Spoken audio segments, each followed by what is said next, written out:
time, yeah, making a difference, one cup at a time. Tea time. So be sure to grab your tea, grab a seat, and tune in to Miss Liz. Tea time, making a difference, one cup at a time. Tea time, yeah. Tea time, time.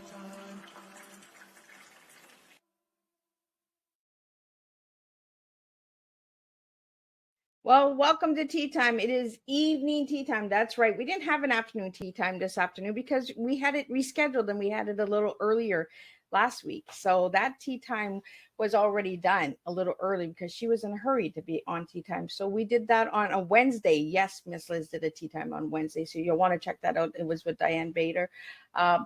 But tonight I have a returning guest in the house. I have Newton Vanriel in, and we're going to talk about his second book. That's right. He was here for his first one. Now we're going to talk second book, and we're going to talk about two teas tonight because he had me on a search for 3 days looking for his first tea. He's like, Miss Liz, what was my first tea I gave you? And I was like, it's in a book somewhere. Let me find it. And I went searching for 3 straight days. And yesterday I finally found it.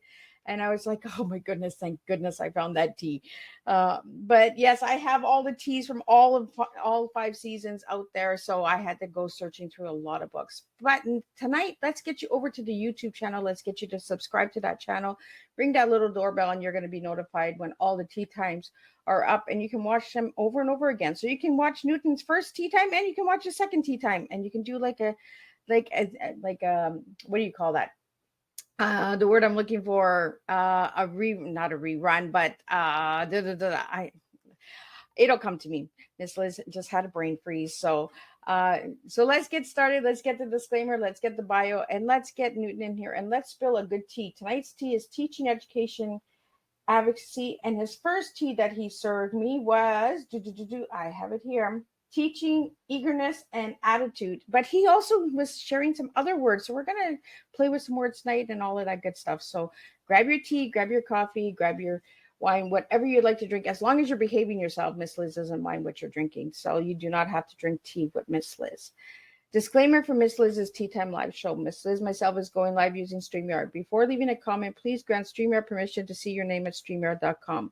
Please be advised that the content brought forward for any Tea Time show hosted by myself, Miss Liz, is always brought forward in good faith.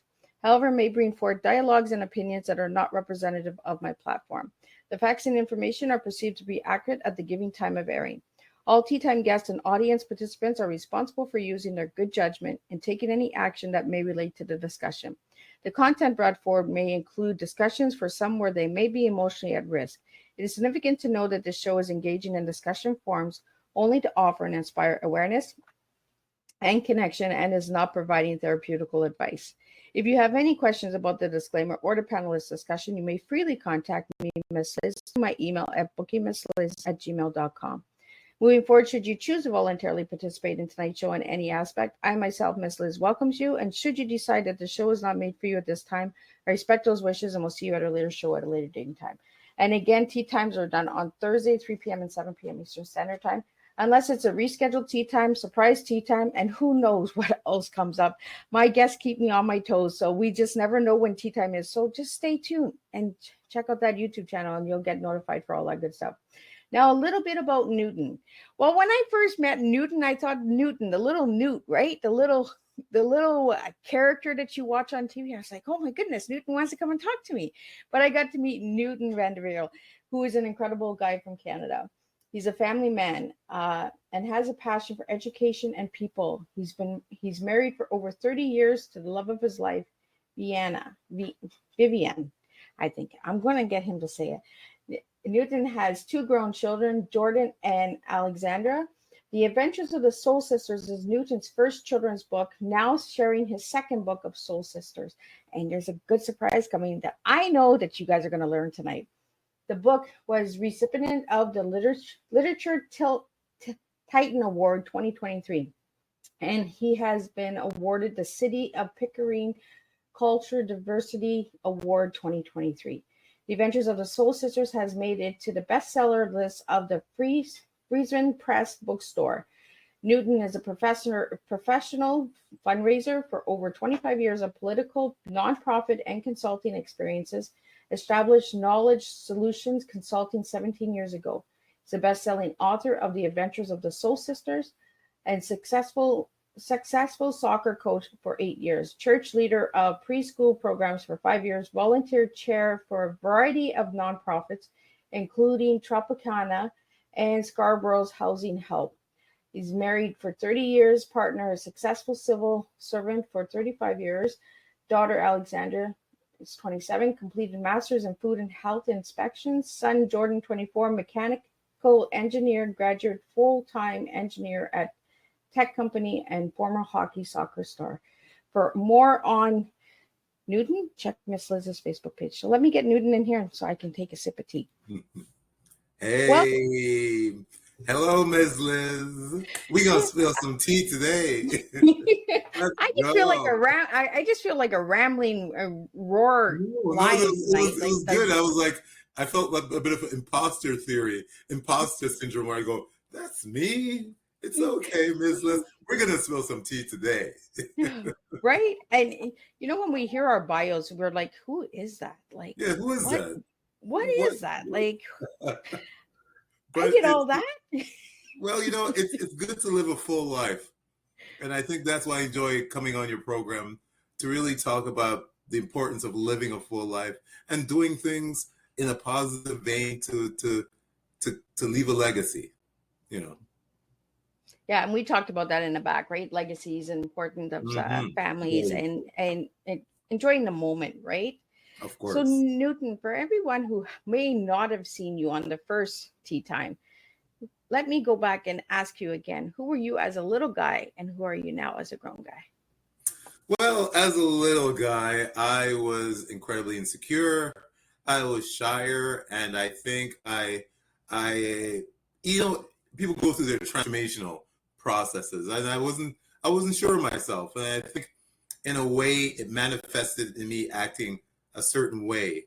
I think what's happened over time in life, and it's learning, and I think I use the word grace to talk about how when you learn grace, you have a better understanding of not only people, but of yourself. And even part of the tea I'm going to discuss, one of it is acceptance, accepting who you are. So the young Newton used to love collecting bugs, and used to enjoy doing things and reading. I loved reading, and I loved that's where I got the love for just the word, books, and really got involved also in community activities when I was younger. And so the older Newton is, it's interesting. I wouldn't even call myself a leader, because when you call yourself a leader, that it almost sounds facetious, like I'm a leader. I think what I am is I like to inspire people to do more. And as a parent, I inspired, both myself and my wife. My wife, who's now retired, 37 years the government. Now she's officially retired, and she's enjoying the relaxation of free time. I think with the older Newton, I'm more of a legacy builder. My goal is to build a legacy where not only my children who are adults thrive, but really the entire Soul Sisters movement is a legacy for me, because it's about positiveness, it's about acceptance, it's about family, it's about some really cool things that in this world sometimes people don't focus on. It's kind of sad that people sometimes don't focus on those key areas. So yeah, the young Newton is if the young Newton looked at the old Newton, he would say, "Well, old Newton, you're kind of boring." and the older Newton would say, "You know what, young Newton, you didn't get it. You didn't figure it out yet. Now you figure it out a bit more, and you have a better understanding." And that's why I did the Soul Sisters, to create a sense of understanding for not only the first book, but for the second book that comes out soon. I can't wait for that second book, because you gave me some goodies, and you were like, "Oh, can I tell you a little bit?" Like, you were excited. You're like, "Can we meet even before Thursday?" And I was like, and you were sharing. I was like, "No, I think we're good. We can wait till Thursday but do you want to share a little bit about what the second book is about? Because, or Sure, maybe sure. get even a little bit about the first one Yeah, I will. I first. will. I will. The first book is a story about two sisters.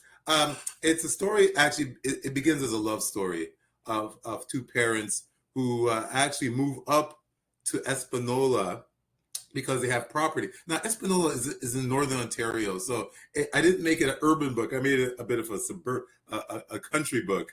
And they actually, unfortunately, were having problems having children. So they actually adopted one one girl and then another girl. They adopted Charm and they adopted Dawn. Charm is a redhead. Dawn is a black girl, and so that thus began the union of the Soul Sisters in the first book. And it talks about their adventures. They saw each other as twins. They didn't see the color. They saw, hey, we're twins. We're gonna hang out, and they created their own world of imagination in the farm. They were in the farm had farm animals who became their friends. They had a world of books in which the parents were very much into the spirits. The last name is Spirit Parents. They were very much involved in books and education. So the girls were probably advanced even for their young age. And so it's an adventure that leads them to the second book when they start entering school. So the second book is the Soul Sisters. Well, the first book is the Adventures of the Soul Sisters, and the illustrator is Monique Robb-Brent. And again, the illustrator is Monique. She's amazing from Oshawa. She does paintings, paint parties. Great illustrator. This one is the Soul Sisters Go to School, and the second book actually continues the relationship of the Soul Sisters, but they're going into school.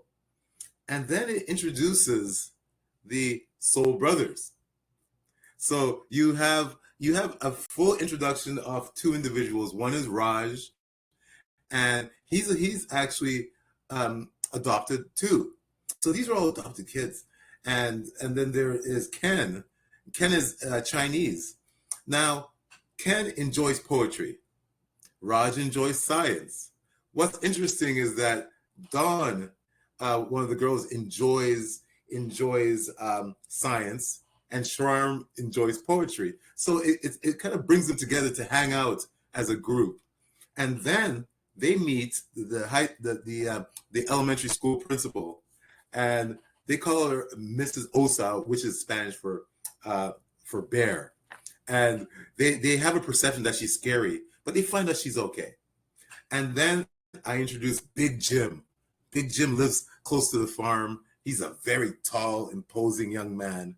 And so I won't give it all away, but the book is about soul people getting together. And in a world where people judge each other way too often, this book is about people connecting from all different. So you have a South Indian, you have a Chinese, you have a black, you have a white, and they live in the country where sometimes, people have perceptions of them. It's kind of weird. Why do they have their own language? Why they do this? But the Soul Sisters represent a certain strength within themselves where they want to engage with people in the Soul Sisters way. In other words, honest, open, and a sense of wonder. So they use the farm. The entire Soul Sisters group uses the farm as a playground. So they go and they get involved. So the key part of this book is about the power of engagement. And that's one of my T's, the engagement part, the power of engaging, the power of connecting, and the power of accepting people, especially the definition of family, because the definition of family is so broad right now in terms of what is a family. So what's cool about the book? It's just a happy but thought-provoking book for a certain age group, probably between age 8 and 12. But what I find about this book is that adults are reading it too. And what they say is that they can see themselves in the book.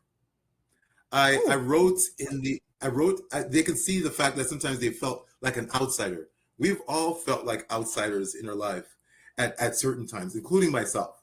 And I think that's why I wrote it I wrote about the fact that it's okay to be unique in a world that wants everybody to fall into line and be monolithic, be one way. This book is about being unique and having the ability to be that way. And that's cool. And it's okay. I wrote in the book, in the beginning of the book, I wrote in the dedication to all the fish who swim upstream. And that means to all the individuals who sometimes may not fit in. Maybe I was too much into books or into certain things.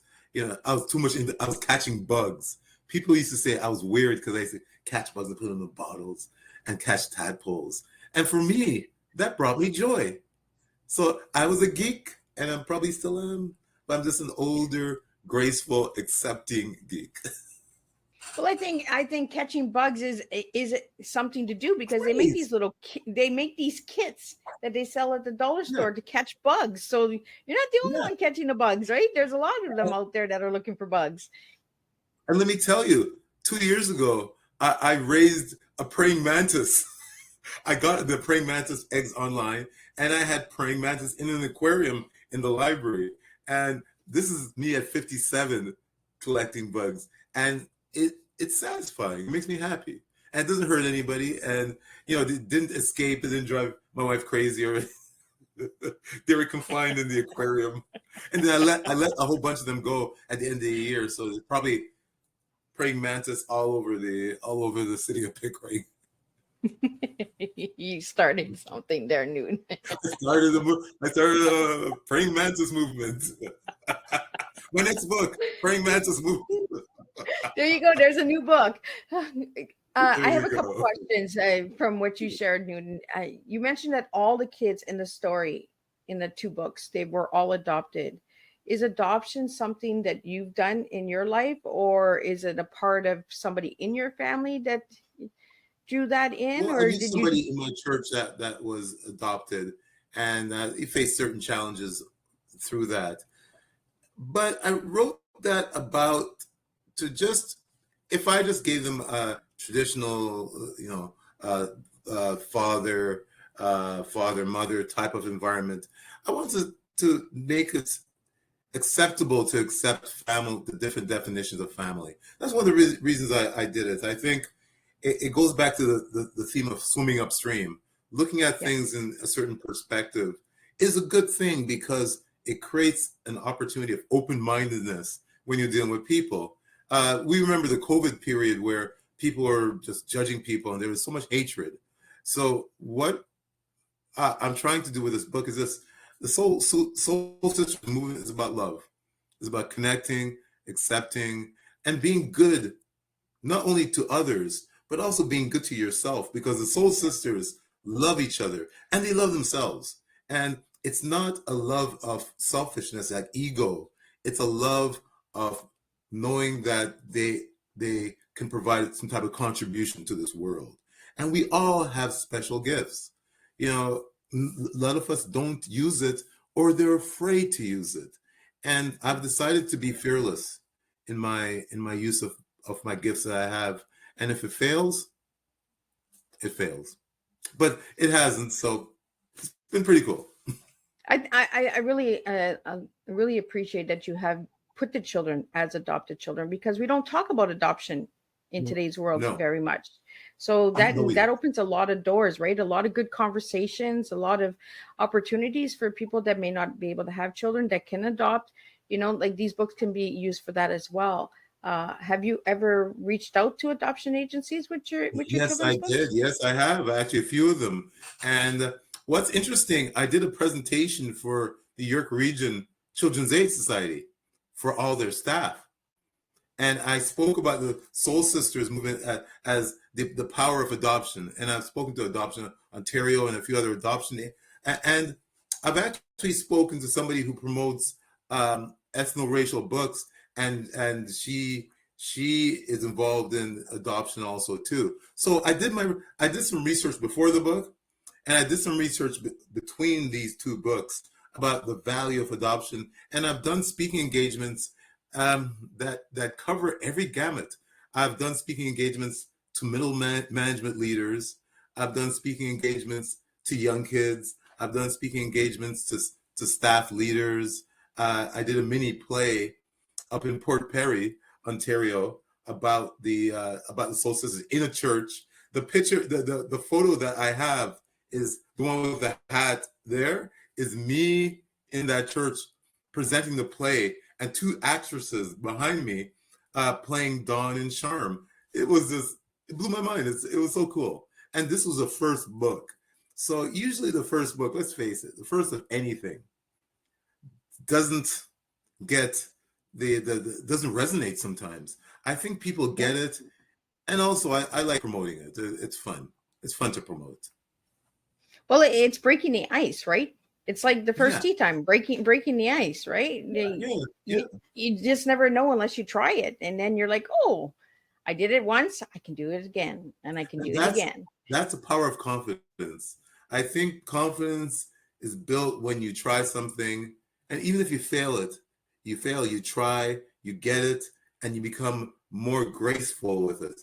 It's funny, at work, every internal email that I send in my role as corporate engagement manager ends with grace. And sometimes people think my name is Grace, but what I'm really saying is look at this issue with a lens of gracefulness. Look at it, don't get too ego driven. Look at it as a way of trying to find a solution. For an organization, actually, the second largest charity, I work for the second largest charity in Toronto, serves over at least 40,000 people a year. And wow. We are powerful. And it goes back to the book. The reason why I love doing this job, the end result is helping people. I love doing this book because the end result is helping people. And they read it and they get it. And it's been, and the circle of my tribe, I say my friends, I call them tribe, people who I've known, family members, my siblings have been incredibly supportive. My brother, my two sisters, very, very tight family. Like I said, my mom is still alive at 92, still holding strong. My father passed away probably about 10 years ago. And, his legacy lives on in us. What I really liked about your books is when you told me about the brothers, I was like, yes, absolutely, this rocks, because you're bringing unity, right? You're bringing inclusion, yes. Boys and girls, brothers and sisters. This is what the world is. We're all brothers and sisters. And when we connect and we understand each other, understand different cultures and languages and all of that, the world comes together and makes a beautiful place. And I think the Soul Sisters have a fearlessness. And I think when it comes to interaction, more than likely, you have to have a sense of courage to ask somebody a question, but you have to also respect that maybe they may not give you the correct answer. No, not even the correct answer. They may respond a certain way. But then you use your grace to step back and say, okay, well, maybe this is their perspective. Maybe they're not ready to engage openly about certain subjects. And that's okay. But I think people in this world, sometimes there's so much fear with media and even social media where people are like, oh, I mean, let's say this. It tends to stifle the ability to break bread with somebody and to learn what they're all about. So when I wrote the first book was really just the introduction of the girls. And then I said to myself, look, I'd like to make a tribe. So if you look at the picture of it, it's the principal, the Soul Brothers, Soul Sisters, and Big Jim. And so it becomes a community. So this is about community building and community development, which I've been doing all my life, where I'm working with issues, trying to find resolutions, even in my consulting role. So yeah, it's fun. Well, and you've been throwing a bunch of different T's at me here. I'm paying attention to all these different words. And your T that you're really shooting at me is tribe, right? Tribe. Tribe is also similar to the second T, engage. But your tribe are people that you can bounce things off. My wife is, Vivine, actually, that's the name, Vivine. It sounds like Vivian, but Vivine. But she's my number one tribe. She's my number one. That and my kids, they are my core tribe. They're the people that when Father's Day came around, I held a barbecue at a house, and my daughter was there with her boyfriend, and my son came, and my father-in-law came, my brother-in-law came, and my wife was there. We're barbecuing. For me, that's like a highlight when I just can do that, and when there's that love. And both myself and my wife have raised successful kids, an engineer, and my daughter has owns a home in Ottawa now, and she's a health and food inspector for the city of Ottawa full time, while my son is a mechanical engineer. These kids are not only good at what they do, but and that's why I have all the degrees in the back. Most of them aren't mine, but they're also good at being community minded, and that's so important. They're involved in community activities. They realize money, as important as money should not drive you in everything you do. If it drives you, then you're missing out on the beauty of life that is not quantifiable, that is not counted by dollars and cents. It's counted by interaction and connection, and that's what I love about the Soul Sisters movement. When I love to speak about it, and I think that's what's leading me to do public speaking and motivational speaking at community centers, at libraries, at social service agencies, at theaters, and talking to Ms. Liz, giving some tea. I'm Well, and giving some tea to Ms. Liz. Right, Newton, and you're mentioning a lot of things, interaction, community, right? We don't speak about that. COVID hit us 4 years ago, and some of us are still stuck in that 4 years Yes. ago.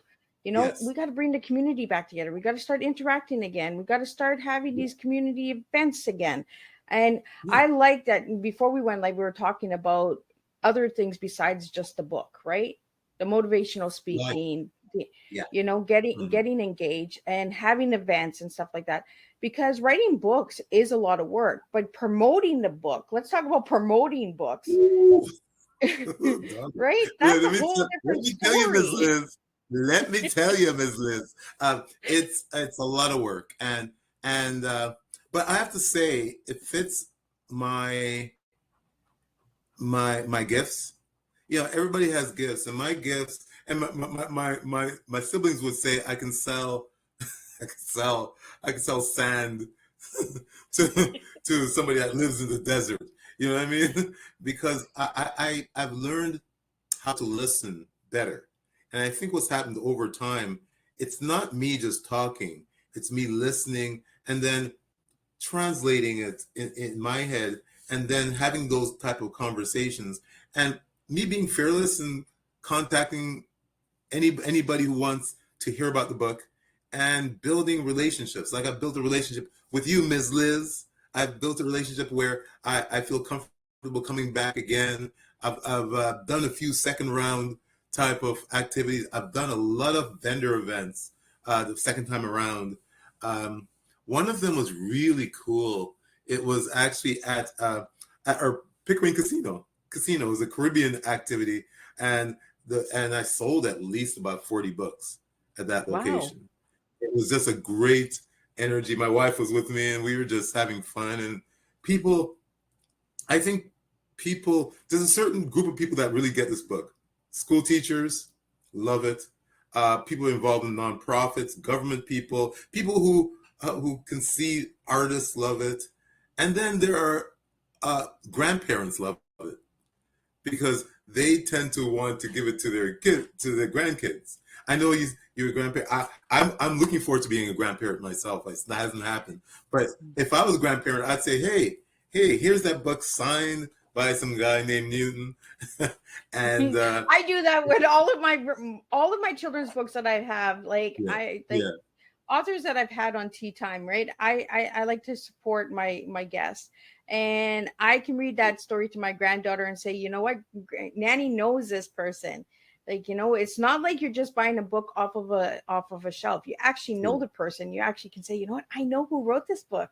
It's so satisfying when, for me, the most fun is when I'm signing books, because they say, okay, I ask them what you want to sign. They say, oh, just sign whatever you want to sign. And I'll sign something that basically says, always love yourself, work hard and take care of your soul. I just kind of let it roll. I don't try to do like, okay, these are the things I'm going to write down. I just write it and then I sign it. And then I bring a lot of candy to love my my vendor events because kids love candy. So what you do is you leave candy on the table. It's like candy too. And also, I got a sweet tooth like you wouldn't believe, Miss T. Right?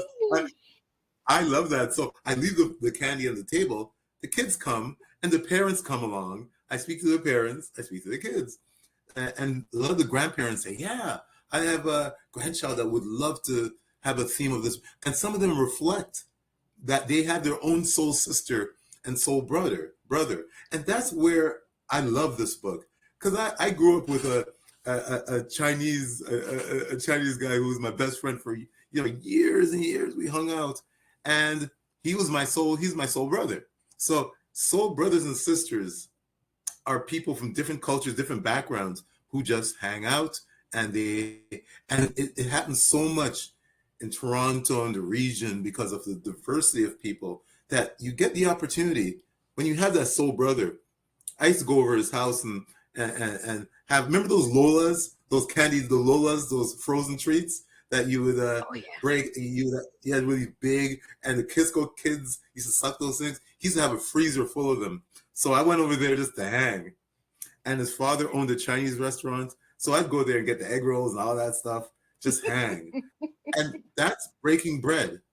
Yeah. That's breaking bread, right? So when you break bread, it builds relationships. And it's so beautiful that, we're both adults now and we're living our lives and still friends. So in this world, that's the Soul Sisters movement. It's not only sisters, it's a soul movement of people who connect and they get each other and they enjoy each other's company and they learn from each other, from their culture, from the even differences of opinions. You can learn from that too. And that's what I love about it. It's so educational, and everyone knows Miss Liz loves education, right? So, Me too. we need to bring different ways of teaching. And you mentioned grandparents, and I'm a grandma, and I love children's books because they have good messages in them. They bring back social skills of life and that. And sometimes you just want to be that little kid too. You might be 50, 60, 70, and you might say, you know what, give me that children's book. We used to read Archie books and Little Richie and, comic books, let's bring it back to the children's books. And there are a lot of adults that can relate to this book because some adults have trouble reading, right? They didn't get the education back in the day. Mm-hmm. So this book is really easy to read as well.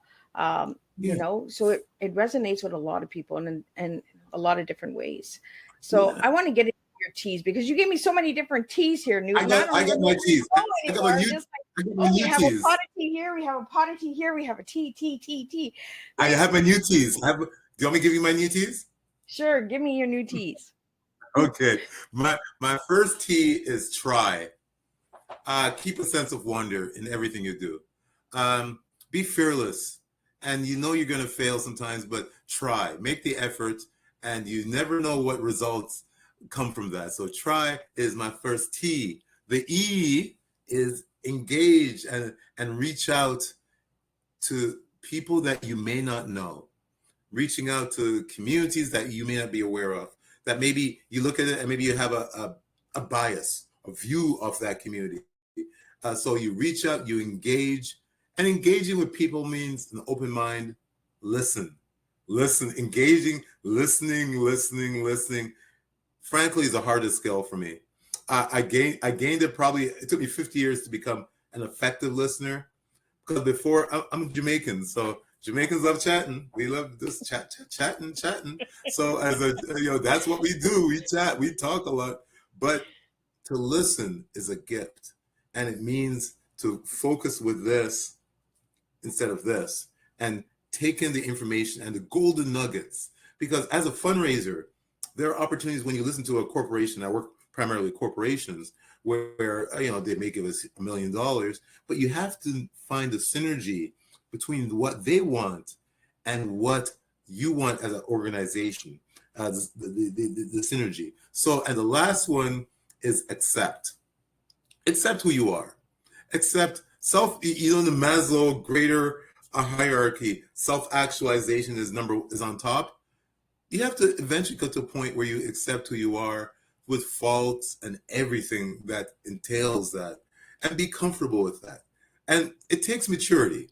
I think, like you said, the younger version of me didn't accept me. The older version of me is clearly accepting of me. And that means sometimes those who don't accept or talk to people, they got to go. Right? Sometimes you just gotta go. You gotta go to a different table. You gotta go to a different party. Yeah. And we host different tea parties at this table. And Newton, you gave me so many teas that I love it, because Sandy did that from season 1. She's like, Liz, can I give you more than one word? And I'm like, absolutely, because our teas change, right? When we make a cup of tea, sometimes we drink the green tea, the brown tea, the berry tea, the herbal tea. You know what I mean? So it changes. And that's what life is all about. Our lives change as we grow. Look at the little guy was collecting bugs, and he's still collecting bugs at 57. The little guy and the big guy joins together and accepts one another. And that's what I really love about having you here, Newton, is, when we had our last tea time, we had so much fun as well, because we really got into the connection and including each other and getting to know one another, right? And that's exactly what you just engage with people that you don't know. Newton didn't know me. He came to my table and he's like, Miss Liz, can I have Miss Liz? Now I know Miss Liz, because she spills the tea. I spill tea in a different way, guys. For some reason, I like that southern accent. That's drinking the tea. I spill the tea. Mint julep or something like that. I don't know where that's coming from. My mind works in unique ways. And I've said this many of times, guys. I'm not a big tea drinker. Yes, I'm the tea lady, but I don't serve a beverage. I serve real life stories and words. And that's exactly what I got when I was a little girl, right? Was storytelling and words. And I'm just bringing it to the future with all these incredible guests like Newton. You gave me teach, education, advocacy. You gave me try, engage, acceptance, attitude, tribe. Like you just kept giving me words. And that's what I mean. I'm just throwing teas left and right, Liz. And that's the thing, is we're having a good, honest conversation with words, and we're having fun, and we're expressing ourselves, and we're bringing different to the table. And that's what I like. And I love that your book is so different and includes. So where's the little Jamaican boy in this book? When are you adding the little guy in there? Me? When I'm adding me? Well, yeah, in a way, I represent, in a way, the future of the future of the Soul Sisters. The younger me I still have that. I still have it inside of me. He never left. The young person. And if you ask people who know me, I have this childlike, I love life. I love doing things. I have an enthusiasm in everything I do. I'm a morning person, so I get up early in the morning. Sometimes in the morning, I'll do book work before I start my full-time work. And because I find mornings are new, it's a new day. Anything that's happened to you in the past, regrets, like the song says, regrets, I have a few, but it's more moving forward. So every new day is a new opportunity. And every new day is a new opportunity for me to talk about this. And even next week, I'm speaking at a community center. I'm speaking to the staff as a motivational speaker. So this book is taking me on a journey beyond what I even expected. But I'll be honest with you, Ms. T, I wrote it down. I actually wrote down in the beginning of writing this book what I wanted, and I'll be very transparent. I wanted it to sell well. I wanted it to win an award, and I wanted it to be understood by the community I live in first, which is Pickering. And I did this in the beginning. And one of the books I want to write down the road is manifesting things. When you manifest something, you have to plot it out. So manifestation means, instead of me just wishing I'm going to do this, I wrote it down and I made the steps possible to achieve that goal. And I'm in my real world, in my job, I'm very structured. It's funny. I sometimes people come across and they seem, oh, he's fun. Da, da. I love order. I'm not. I hate being late. I like achieving a goal, and I like raising a lot of money or opportunities for the charities I get involved in, because I that's my gift. I will never be, I don't know, a nuclear physicist because I don't have that gift. But the Yeah. gift I have, I'm honing that. I'm honing it like a C plus student. In other words, C plus student in my mind means you have to improve yourself.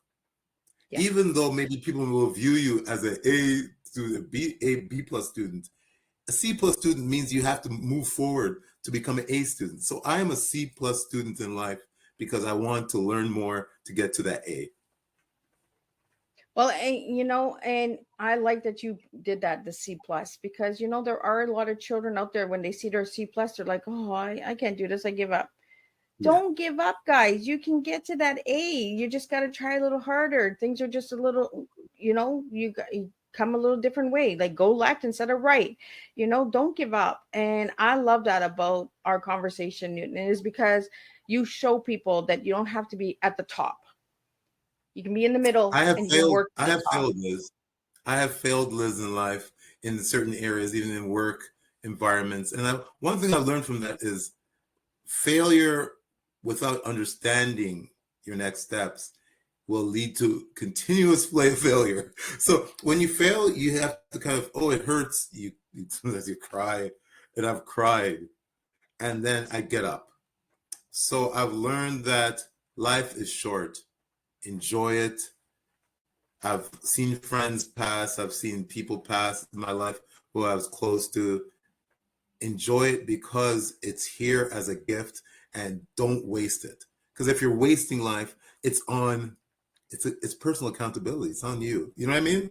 If you are Yep. not going out and trying to make the best of it, even in bad situations. I consider myself blessed in the life I have. And so I'm happy with that.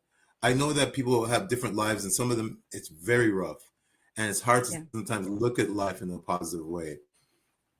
But if you look at it negative, it creates a negative feeling. So positive, even on things that seem bad, is the better way to get you out of a hole. And maybe if you can't get out of the hole, seek help. In my culture, seeking therapy and seeking help is almost like it's a taboo. But helping means sometimes getting advice from others, and that's important. And there's another T, taboo. Taboo. He just keeps throwing them at me tonight. Like, I mean, like my book over here has just got like T all over it. I'm just like, my pot is full tonight. It's a duck with all the T's hitting you. Dude, I want to get into your book. How do your children feel about these books? Oh, wow. They've been amazing supporters of the book. They like it on social media. That generation. That's my daddy. Media, that's my daddy. And they're proud of me. And when you get, I mean, they're in their mid and late 20s now, so they're adults, and they act like adults. They have relationships, they have full-time jobs, they have their own life.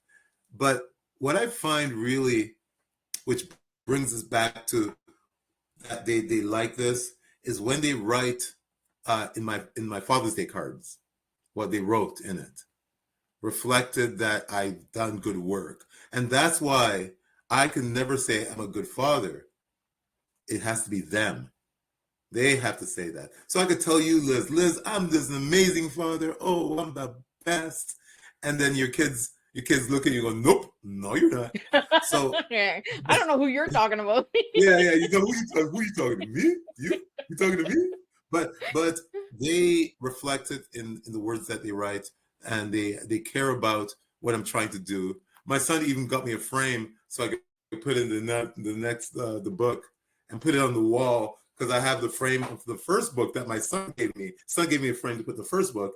Now he gave me the frame for the second book, and my daughter is supporting it. And I have people who bought like bulk of books to actually give it to friends, and I've given some away free because it's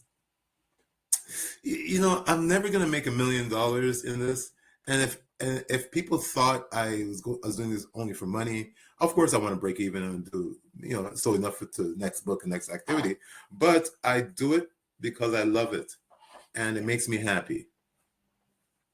Life is short. Anybody out there that thinks they're going to become a millionaire writing books, good luck. I'm just going to tell you straight out, good luck, because there's so much behind the scenes, the marketing, the publishing, the editing, the rebranding, the imaging, the covers. Like, there's so much work that goes in behind a book that no one sees, right? So you're right, and I think the great thing, and I'm going to give my illustrator props because I've been talking about me. Let me talk about Monique Brent and the fact that her illustrations have driven the book. Her mind and my mind are melded. It's like a Star Trek episode, the Vulcan. You get the mind meld. Yeah, I see it. And she was also, and when I wrote something, she said, no. I'm sort of critical of that. She was fearless with me in saying what could be tweaked. So every time, the first person that sees the first draft of the book is her. So she can do the illustrations, but then she can say, well, Newton, it doesn't make any sense. Or Newton, is this for kids or for adults? And Newton, so she really helped to really do that work. And like I've said before in other podcasts, I wouldn't do this without her. She's an amazing person with a passion for art, because she's an artist. That's her full-time job, artist, painter, and she did the t-shirt. I have a couple of t-shirts, the Soul Sisters t-shirt. I've done some branding. I have t-shirts. I have a banner with the Soul Sisters, stickers. So it's become a bigger activity and something that I'm really proud of. And in a humble way, not in there's a Jamaican term, poppy show, where you're showing off. Yeah, man, I know everything. It's a humbleness that I've done this, and I put my sweat equity to do this. So it's really cool that way. So Newton, you say you're from Jamaica. So what do Jamaicans think? How would you say, like, Soul Sister, Soul Brother in Jamaica kind of accent, kind of playful way? Soul Sister, Soul Brethren and Soul Sisters, just love the book. It's all right. The book fine. It's like a nice jerk chicken and rice with the oxtail, but it's a book that's universal, and that's the beauty of it. It's a universal book. It's a book that somebody from Antarctica read it, and then somebody from Tahiti read it, and somebody from New York read it, and somebody from Boston read it. They understand. It's not a hard book to not understand, to understand, because it's very clear on what it's talking about. It's talking about love, challenges. It talks about a lot of other issues like bullying. The book talks about bullying. It talks about social acceptance. It talks about school, the challenges in school, feeling isolated, because one of the epidemics we have in this world is loneliness. And it reminds me of that song, All the Lonely People, Where Do They All Come From? I mean, it's an epidemic. Even with all this connective social media, this is where I sound old. Even with all this connective social media, people are still lonely. And so it's important for people to kick it old school. Sit down, have a drink, have some tea, and communicate with each other openly. That is the way we did it back. Here I go. That's the way we did it back in the day, Shorty. Back in the day when I was a kid, Shorty. You know what I'm saying? So have you been back to Jamaica since you've written these books? I haven't been back in a while. Well, it's been a while, but I was raised in Toronto, and I grew up in a large Jamaican culture within the Vaughan Road, Oakwood, Eglinton area of Toronto. in upper uptown Toronto, which has now become very gentrified and extremely expensive. But back in the day, it was a lot of Jamaicans, and I am Jamaican in my culture and my soul. My love for reggae music, my love for our culture, and just the love of the people. So I am Jamaican, but I left Jamaica when I was 5 years old. Wow. Liz. So I've been here for a very long time. And so I've learned to, this is a weird one. I've learned to maneuver in this world, maneuver with and keep my spirit without losing my mind, which is a challenge for a lot of people who, no, it's serious, because this world could be a burden for the various isms, sexism, racism, all the isms of this world can leave you broken. And so I've been blessed with support networks that have helped me, including my amazing partner in crime, my wife, where, you know, like we're actually in a different stage right now. I call it the party stage. Let me explain. Let me explain why I call it the party stage. Because empty nesters, kids they're living their lives. We last week, no, 2 weeks ago, we went to Halifax just to go. Took a plane trip to Halifax. We work out with this fitness company called Evolve Fitness in Halifax online. So we've been doing that ever since COVID. And so we went there just to work out there and meet them, and then we go out tomorrow. I'm going out to see a Steely Dan cover band in Pickering with my wife. So it's about enjoying the little things. Not when I say party, there's no wild party here. Those days are done. In bed by 8.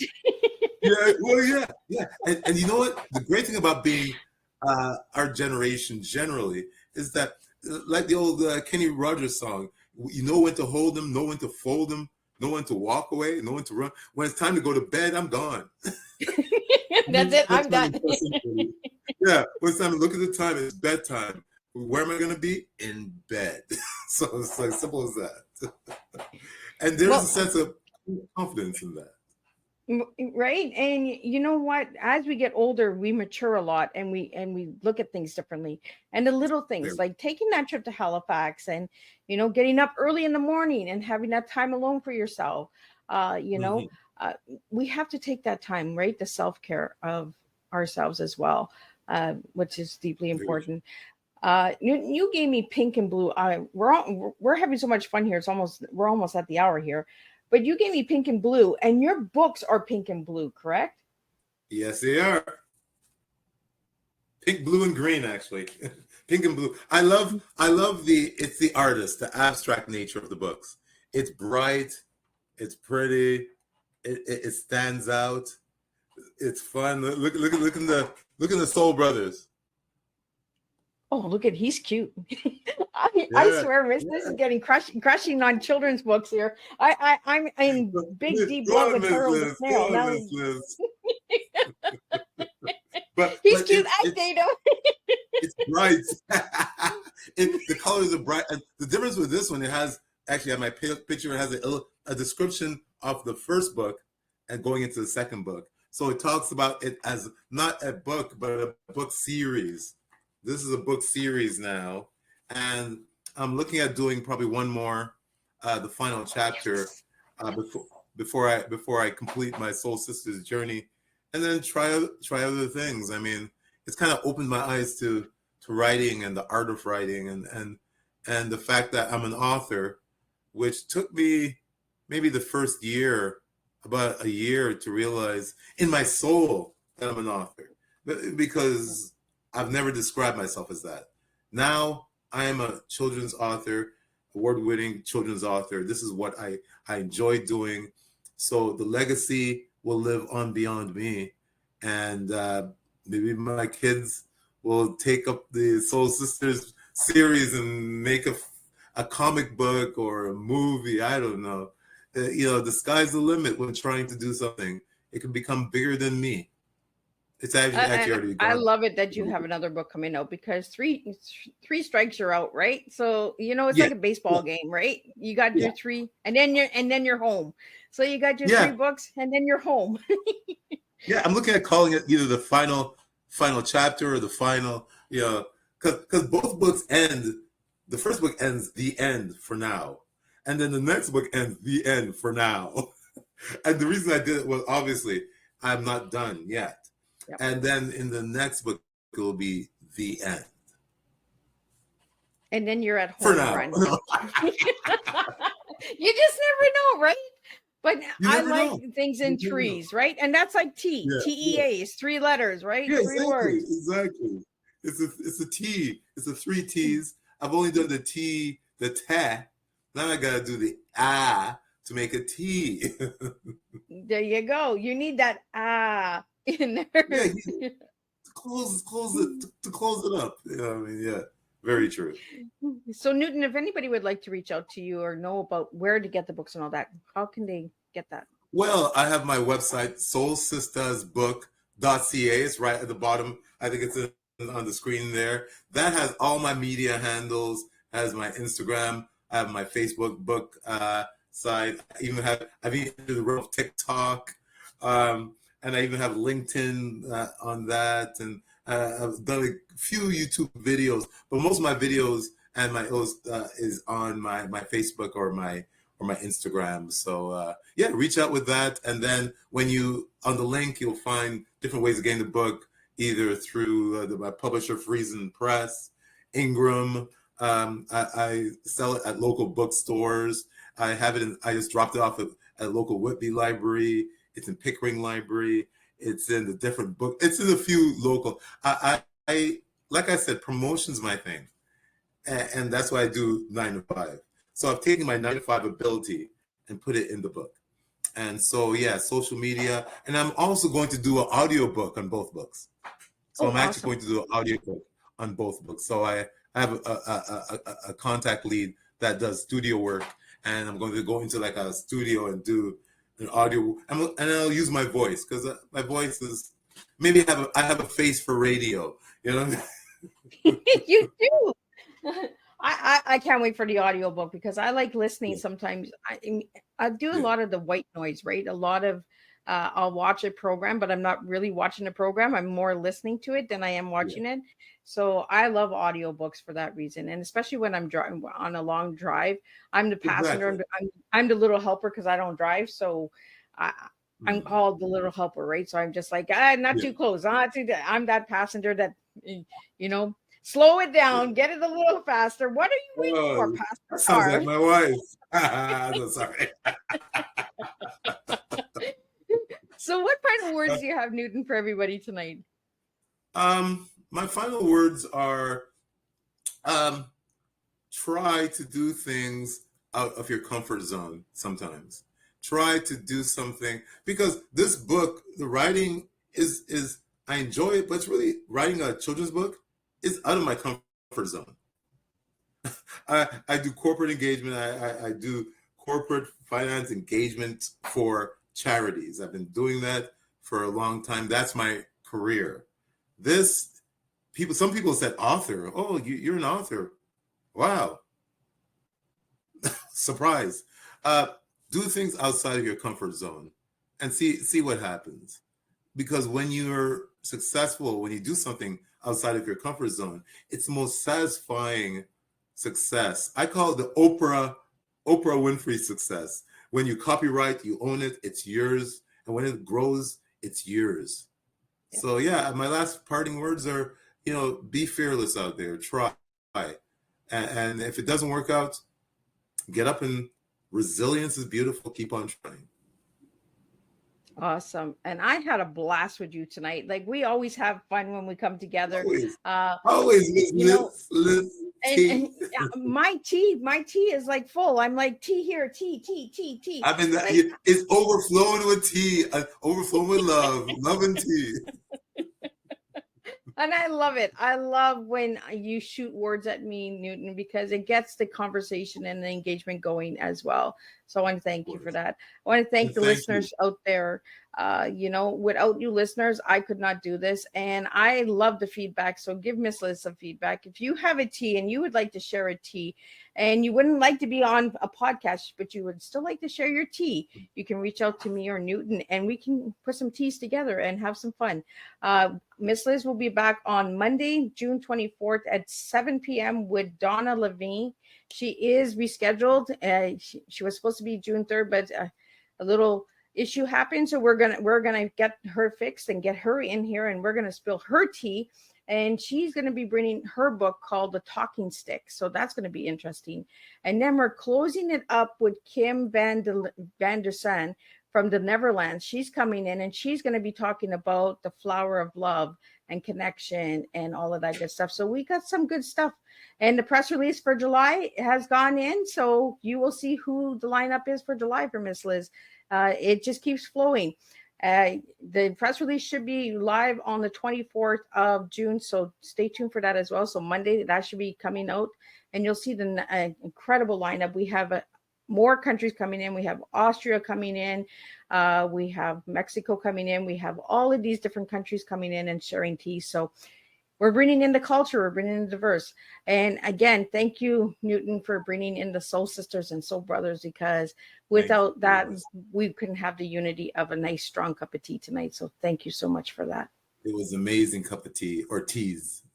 Have a great day. Exactly, right?